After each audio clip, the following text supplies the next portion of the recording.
अस्सलाम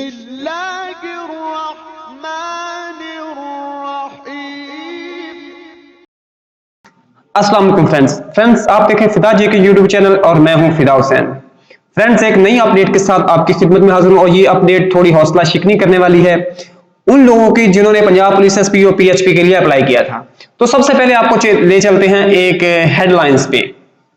जी, कोरोना से हर महकमा मुतासिर। पंजाब पुलिस में कांस्टेबल्स की भर्तियां ताखीर का शिकार हो गईं। फिजिकल इम्तिहान पास करने वाले उम्मीदवारों का तहरीरी इम्तिहान अब ईद के बाद जून में लिया जाएगा। मजीद जानते हैं तो फ्रेंड्स, आपके सामने ये जो अभी हेडलाइंस चली है जिसके अकॉर्डिंग पंजाब पुलिस के में जिन लोगों ने अप्लाई किया था और उनका फिजिकल टेस्ट क्लियर हो चुका था और उनका नेक्स्ट प्रोसीजर रिटन टेस्ट का था, वो अब ताखीर का शिकार है कोरोना की वजह से। जैसे बाकी इदारे सारे जो हैं वो इसका शिकार हो चुके हैं, इस तरह पंजाब पुलिस के जो 19 इजला में जहां पे 5,500 कांस्टेबलान की भर्ती होनी थी वो भी ताखीर का शिकार है। और अब ये उम्मीद है कि ये जो प्रोसीजर है ये जून में होगा और रिटन टेस्ट जो है ये जून में कंडक्ट किया जाएगा। तो जैसे ही ये इसकी कोई आपको बाकायदा अपडेट आती है नेक्स्ट, इंशाल्लाह आपको फिर बता दिया जाएगा।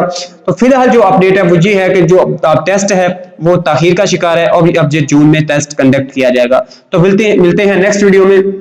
अपना ख्याल रखिएगा। अल्लाह हाफिज।